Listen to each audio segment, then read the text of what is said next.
Hello friends, this is Ritu Pansotra and welcome to Complete Course Destination. So in this video, we are going to discuss about some topics जो कि आजकल interview के अंदर जो है hot topics बने हुए हैं. आप किसी भी इंटरव्यू के अंदर जाएंगे, स्पेशली ऑन पीआरटी लेवल. जब आप पीआरटी लेवल पर जाते हो तो ये जो हम कुछ टॉपिक्स के ऊपर डिस्कशन अभी करेंगे वो तो बहुत ही ज्यादा इंपॉर्टेंट है. But if you are going for TGT level and PGT level also, तो इन पॉलिसीज के बारे में जो है आपसे कहीं भी पूछा जा सकता है. आज इसके ऊपर हम जो है सभी उन पॉइंट्स के ऊपर डिस्कशन करेंगे जो इंटरव्यूज के अंदर क्वेश्चंस पूछे जाते हैं. So first of all is NCF 2005. ये तो सभी को आता है, एज जब जो भी टीचिंग प्रोफेशन के अंदर है सभी को एनसीएफ 2005 का पता है, बिकॉज बीएड में पढ़ के आए. बट इसको इंटरव्यूज के अंदर किस तरह पूछा जाता है. सो फर्स्ट ऑफ ऑल तो जो हमारा, मैं आपको फुल फ्लेज इसके ऊपर कुछ जो चीजें बताऊंगी वही इंपॉर्टेंट पॉइंट्स रहेंगे. फर्स्ट ऑफ ऑल, एनसीएफ की फुल फॉर्म क्या है? National curriculum framework 2005. ये कितने नंबर का एनसीएफ है? तो इट्स 4th एनसीएफ. पहले जो 3 एनसीएफ थे 1975 एनसीएफ, एनसीएफ 1988 एंड 2000, ये तीनों एनसीएफ कंस्ट्रक्टिविज्म पे बेस्ड नहीं थे, बिहेवियरिज्म पे बेस्ड थे.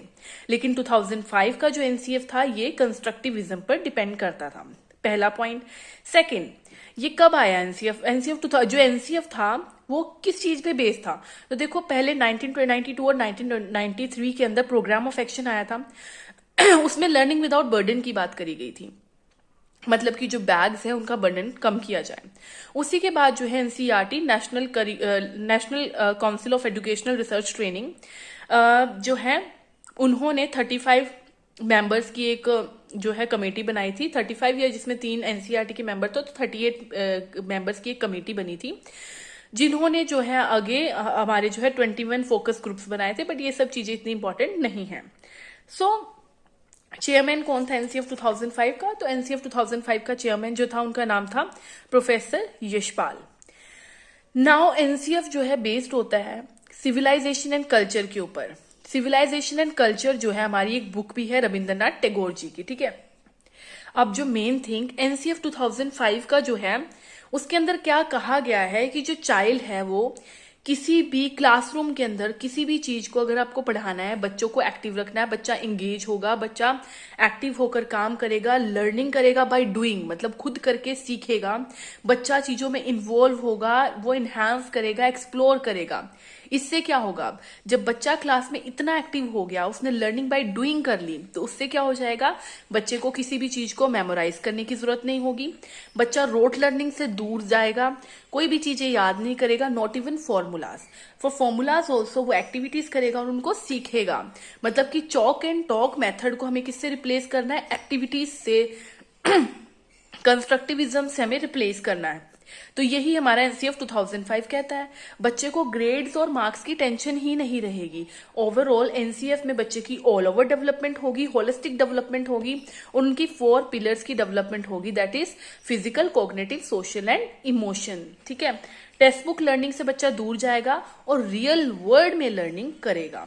एग्जाम्स जो है, बच्चे एग्जाम्स जो है फ्लेक्सिबल होगा, बच्चा डरेगा नहीं, बच्चे की होलिस्टिक डेवलपमेंट हो रही है, बच्चा पढ़ने में एंजॉय कर रहा है. यही सब एनसीएफ 2005 कहता है. तो पहला topic is completed here. Then second topic is our NPE 2020.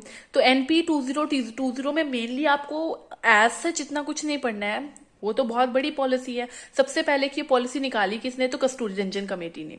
उसके बाद जो है जो एनपीई है उसके अंदर 10+2 सिस्टम, एजुकेशन सिस्टम को चेंज करके अभी क्या कर दिया गया? 5+3+3+4. ये जो है हमारा एक फॉर्मूला आ गया. 10+2 को रिप्लेस कर दिया 5+3+3+4 ने. इसमें 4 स्टेजेस हैं. फाउंडेशनल स्टेज, फिर उसके बाद फाउंडेशनल स्टेज हो गई, प्रेपरेटरी स्टेज हो गई, मिडिल स्टेज हो गई और सेकेंडरी स्टेज हो गई. बच्चा 3 साल में स्कूल में आएगा और 18 साल पे स्कूल से जाएगा. सो पहली फाउंडेशन स्टेज के अंदर क्या है कि बच्चा जो है वो पहले 5 साल प्री प्राइमरी मतलब बाल वाटिका के अंदर और ग्रेड 1 और ग्रेड 2 के अंदर रहेगा. मतलब इसमें बच्चों को हम लोग एग्जाम से, बुक से दूर रखेंगे, बच्चों को एक्टिव रखेंगे, प्ले वे मेथड से पढ़ाएंगे, बच्चा इंजॉय करेगा लर्निंग को. इसी पहले 5 साल के अंदर हमें करना है. मतलब एग्जाम्स नहीं होंगे, बुक से नहीं पढ़ाएंगे, बच्चों को हम लोग प्ले वे मेथड से इंक्लूड करेंगे. अगर बुक से पढ़ाएंगे भी तो हम लोग क्या करेंगे, बच्चों को ज्यादा से ज्यादा एक्टिविटीज के अंदर इंक्लूड करेंगे। Then second thing is our middle stage. तो मिडिल स्टेज के अंदर क्या हो रहा है, बच्चा जा रहा है थर्ड क्लास में, ठीक है। अब ये थर्ड फोर्थ फिफ्थ क्लास बच्चों के एग्जाम होने शुरू होंगे, लेकिन जब बच्चों को टीच किया जाएगा वो मेनली उनकी मदर टंग के अंदर होगा। मतलब कि बच्चों को बहुत सारी लैंग्वेजेस नहीं, बल्कि उनको ऐसी लैंग्वेज में पढ़ाया जाएगा जिससे वो चीज़ों को समझ सकें। फिर उसके बाद हमारा क्या हो जाता है, next 3, that is middle stage के बाद आ जाता है हमारा प्रेपरेटरी के बाद आ जाता है मिडिल स्टेज। इसमें बच्चा जो है 6th 7th 8th क्लास में होगा, बच्चा वोकेशनल एजुकेशन सीखेगा जो कि उनकी रियल लाइफ में भी बहुत ज्यादा इंपॉर्टेंट होगी। फिर आ जाता है हमारा सेकेंडरी स्टेज, जिसमें बच्चा जो है 9th 10th 11th 12th में होगा।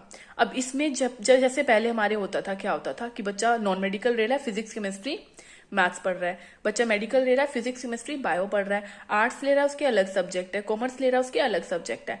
अब बच्चा फिजिक्स के साथ हिस्ट्री भी पढ़ सकता है, मतलब कि वो अपने सब्जेक्ट्स को खुद चूज करेगा। This is called our NPE educational formula, जिसके ये मतलब है। अब इसका मेन एम क्या है, बच्चे की 360 डिग्री होलिस्टिक डेवलपमेंट हो रही है, उसके हर जो है पोर्शन को जो है आंका जा रहा है, मापा जा रहा है। मतलब कि बच्चे को कोई भी तरह से, अगर बच्चा पढ़ाई में अच्छा नहीं, एक पोर्शन में अच्छा नहीं है, तो दूसरी चीज में अच्छा होगा। तो ये सब चीजें हमारी एनपीई 2020 कहती हैं। उसके बाद जो मेन चीज है दैट इज जो आजकल चल रहा है, दैट इज व्हाट इज निष्ठा। निष्ठा क्या है? सो निष्ठा इज NISHTA। निष्ठा is national initiative for school head and teachers holistic advancement. ये एक्चुअली एक क्वालिटी कह सकते हैं क्वालिटी बिल्डिंग प्रोग्राम है, जिससे कि इसका मेन एम क्या है, to improve the quality of education, ठीक है। अब इसके अंदर बहुत सारे प्रोग्राम्स आ जाते हैं जैसे FLN एंड ऑल, जिसमें क्या है टीचर्स को ट्रेनिंग दी जाएगी ताकि एजुकेशन की क्वालिटी जो है अच्छी हो पाए। यही हमारी निष्ठा है। सो हम कह सकते हैं कि जो निष्ठा है इसको हमारा दीक्षा, इसके अंदर निपुण भारत भी आ जाता है, इसके अंदर FLN भी आ जाता है। दीक्षा पोर्टल के ऊपर इन सब चीजों को लॉन्च किया गया था। फिर आ जाता है निपुण भारत क्या है। तो Nipun Bharat is our national initiative for proficiency in reading with understanding and numeracy. इसका मतलब क्या है कि इसके अंदर FLN आ जाता है, फाउंडेशन लिटरेसी एंड न्यूमरेसी, कि बच्चा जो है कितना कैपेबल है रीडिंग, लैंग्वेजेस को रीड करने के लिए, और उसके बाद जो नंबर्स हैं उनको समझने के लिए। अब इसके अंदर हमारा FLN आएगा, that is foundation literacy and numeracy. अब FLN की अगर बात करें तो फाउंडेशन लिटरेसी एंड न्यूमरेसी, जैसे कि मेरी भी इंटरव्यू में एक मुझे क्वेश्चन पूछा गया था कि व्हाट इज FLN, मैंने FLN का बताया that is foundation literacy and numeracy. अब उन्होंने पूछा how you can implement FLN in your classroom. तो इसके अंदर हमारी कैसी चीजें आ जाएंगी, आपको अगर ऐसा क्वेश्चन कोई पूछता है तो उसको ऐसे एक्सप्लेन करना है हमें कि first of all foundation literacy numeracy है क्या। Foundation is just the beginning of something, जो हम लोग कह सकते हैं बेसिक ऑफ समथिंग और starting of something.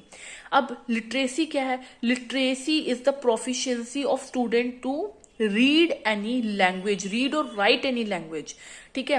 And numeracy क्या है? We all know that proficiency of student to understand numbers, to write numbers, ये हो जाती है हमारी न्यूमरेसी। तो बेसिकली ये 3 R पे जो है काम करता है, that is reading, writing and arithmetic, ठीक है। मतलब कि it is the ability of child to understand language and proficiency in language and they can understand numbers. So अगर हम बात करें FLN किस पे, एज 3 से लेकर 9 तक के बच्चों के ऊपर इंप्लीमेंट करना है। FLN हमारा जो है डिवाइडेड है 4 स्टेजेस में, that is B, G, G, G। B is Bal Vatika, G is grade 1, G is grade 2 and G3 is our grade 3। B, G1, G2, G3। अब बाल वाटिका के अंदर क्या है, बच्चा 3 साल की एज में स्कूल में आ रहा है। अब देखो 3 साल का बच्चा तो बहुत छोटा है, तो हम लोग जो बाल वाटिका लेवल पे बच्चों को पढ़ाएंगे नहीं, बल्कि उनको इस तरह की एक्टिविटीज के अंदर इंक्लूड करेंगे, प्लेवे मेथड्स के अंदर इंक्लूड करेंगे, ताकि बच्चा खेल खेल में लेटर्स जो ABC होते हैं, ABCD, इनको पहचानने लगेगा, इनको पता चल जाएगा, अपनी रियल लाइफ से कनेक्ट कर पाएगा। जैसे उनको पता चल गया, हमने बॉल दिखा दी, कुछ ऐसी एक्टिविटीज करा दी जिनसे वो बॉल देख रहा है, अब घर में जाएगा, उसने बॉल को देखा तो उसको बी फॉर बॉल से रिलेट कर पाएगा। देन उसके बाद उनकी जैसे सी फॉर कैट होता है, उनको हम दिखाएंगे ये कैट होती है, जब भी वो कैट को देखेगा उसके दिमाग में आएगा कि सी इस तरह से बनता है और कैट सी से शुरू होता है। तो इस तरह से उनको ऐसी एक्टिविटीज में एंगेज करेंगे जिससे वो एबीसी से अवेयर होंगे, लैंग्वेज के लेटर्स से अवेयर होंगे, और इधर 1 से लेके 9 तक के नंबर, 1 डिजिट नंबर्स को वो इजीली रिकॉग्नाइज कर पाएंगे, उनको लिख पाएंगे, उनको बोल पाएंगे। Then if you talk about grade 1 में जाने के बाद बच्चा 4 से लेके 5 इजी वर्ड को इजीली रीड कर सकता है, उनको अपनी रियल लाइफ से जोड़ सकता है, उनको समझ सकता है। That is our what grade 1। अब ग्रेड 1 के अंदर लैंग्वेज के अंदर तो ये हो गया, लेकिन नंबर्स के अंदर क्या, बच्चा 2 डिजिट नंबर्स 99 तक इजीली रीड कर सकता है, इजीली उनको ऐड तक कर सकता है, सिंपल एडिशन कर सकता है।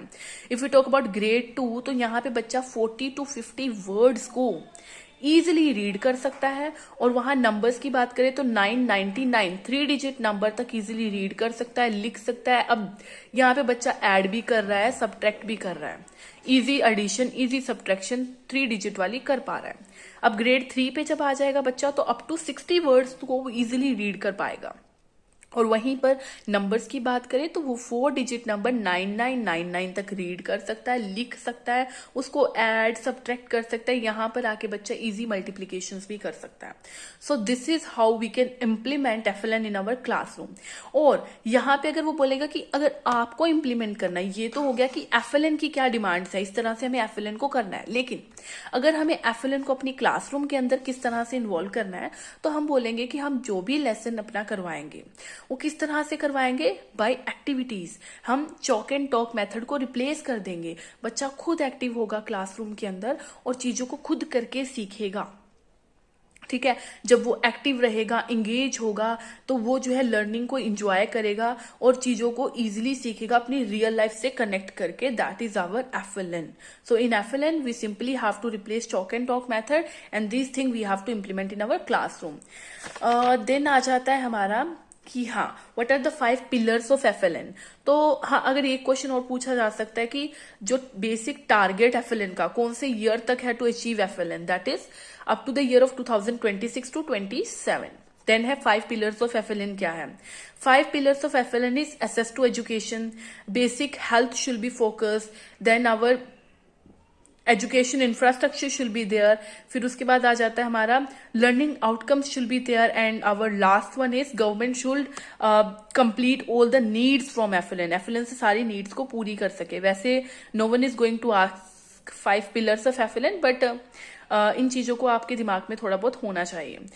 देन एक और चीज है कि what is the tagline of निपुण भारत। निपुण भारत की टैगलाइन क्या है, तो निपुण भारत की टैगलाइन है, निपुण भारत का सपना हर बच्चा समझे, भाषा और गन्ना। अब आ जाता है हमारा, अगर बोलें कि एफएलएन के अंदर किस अप्रोच को यूज किया गया है, तो एफएलएन के अंदर एल्प्स अप्रोच को यूज किया गया है, ELPS। ई इज एक्सपीरियंस, बच्चा एक्सपीरियंस करके चीजों को सीखेगा। फिर उसके बाद लैंग्वेज, वो अपनी लैंग्वेज को यूज करके उसे जो है एक्सप्लेन करेगा। Then is picture, P for picture, मतलब अब वो पिक्चर्स के थ्रू उसको समझाने की कोशिश करेगा। एंड देन अगर पिक्चर्स के थ्रू भी नहीं समझा पाया, देन S फॉर सिंबल, मतलब अब वो सिंबल्स को यूज करके चीजों को एक्सप्लेन करने की कोशिश करेगा। उसके बाद आ जाता है what is Diksha. So Diksha is a portal that is digital infrastructure for knowledge sharing. ये एक ऐसा पोर्टल है जिसके ऊपर अलग अलग कोर्सेज लॉन्च होते हैं। सो दीक्षा को 2017 के अंदर प्रेसिडेंट ऑफ इंडिया ने लॉन्च करा था, ठीक है, और 5 सितंबर 2017 के अंदर इसको लॉन्च करा था। अब इसके अंदर ऊपर ही दीक्षा पोर्टल के ऊपर ही आपको एफएलएन मिल जाएगा, ठीक है। And next question is PM Shri क्या है। सो पीएम श्री इज प्रधानमंत्री school for rising India. PM Shri में एक्चुअली क्या है कि टीचर्स डे के दिन हमारे प्राइम मिनिस्टर नरेंद्र मोदी जी ने जो है अनाउंस करा था कि ऑलमोस्ट 14,500 स्कूल्स को जो है अपग्रेड करा जाएगा अंडर पीएम श्री स्कीम। इसीलिए अब हमारे जो केवीएस और एनवीएस स्कूल्स हैं, इनके आगे पीएम श्री लिखा जाता है। जब भी आप अपने इनके पोर्टल्स को खोलोगे तो आपको दिखेगा उसके आगे PM श्री लिखा जाएगा। So these are some things जो कि इम्पोर्टेंट आजकल हमसे पूछा जा रहा है इंटरव्यूज के अंदर। ये तो बेसिक हो गया। अब हमारी PRT के अगर इंटरव्यू के अंदर जाते हैं तो आपसे बेसिक चीजें पूछ लेते हैं, दैट इज होमोफोन्स क्या है, होमोनिम्स क्या है, होमोग्राफ्स क्या है। तो होमोफोन्स आई थिंक कि सबको पता ही होगा बिकॉज सबने सीटेड तो दिया ही है। तो होमोफोन्स ऐसे वर्ड्स जिनकी साउंड सेम होते हैं, मीनिंग अलग होते हैं और जिनके जो है स्पेलिंग भी अलग होते हैं। देन होमोग्राफ जिनके स्पेलिंग सेम होते हैं, meaning and pronunciation is different.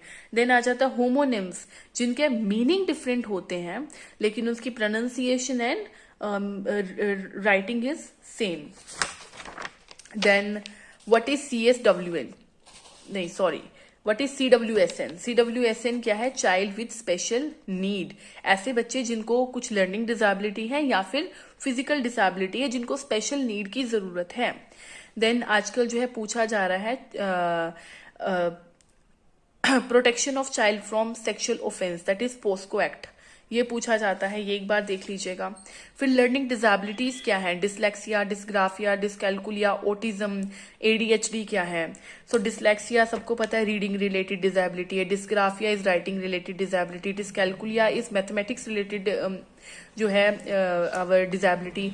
Autism क्या है? In which child face difficulty to express themselves, communication related problem. ADHD is attention deficient hyperactive disorder in which child is very hyperactive, they can't focus on one thing and they have a lack of attention. So these kind of things जो कि आजकल जो है बहुत ज़्यादा important हमारी interview के अंदर हॉट टॉपिक्स चल रहे हैं। So you must prepare for, overall मैं आपको बता देती हूँ, दैट इज NCF 2005, NP 2020, निष्ठा, निपुण दीक्षा, PM श्री, CSWN, एक बार सफल को देख लीजिएगा एंड P2E को देख लीजिएगा। These all are the things जो अभी इंटरव्यू के अंदर जाने वाले हैं, जिन लोगों की इंटरव्यूज अभी पेंडिंग है। So they must prepare for these things. बाकी होप फॉर द बेस्ट कि आपके इंटरव्यूज क्लियर हो एंड जिनके भी इंटरव्यूज क्लियर हो, ये वीडियोस देखने के बाद they can share their own interview experience with me and I will upload it on my YouTube channel. And second thing is that कि अगर आपको रेगुलर के रिजल्ट्स को जानना है तो रेगुलर इंटरव्यूज हमारी हो चुकी है, उनके रिजल्ट्स इसी मंथ में 24 के बाद जो है अनाउंस होने वाले हैं and I will update it on my channel कि जब भी रिजल्ट्स आते हैं मैं आपको डिक्लेयर होते हैं मैं आपको बताना शुरू कर दूंगी। तो अभी तक जो एडहोक बेसिस पे टीचर्स को उन्होंने सिलेक्ट करना था वो बता दिया हुआ है। कॉन्ट्रैक्चुअल का किसी किसी का रिजल्ट आ चुका है बट मोस्ट प्रोबेबली अभी नहीं आया बिकॉज 1 अप्रैल से न्यू सेशन स्टार्ट है, तो उससे पहले पहले वो जो है अनाउंस कर देंगे। सो अगर कोई भी आपको क्यूरी हो तो आप कमेंट सेक्शन में पूछ सकते हैं, टेलीग्राम चैनल पर मैसेज कर सकते हैं। सो बाय बाय फ्रेंड्स, कोई भी प्रॉब्लम हो you can ask me any time.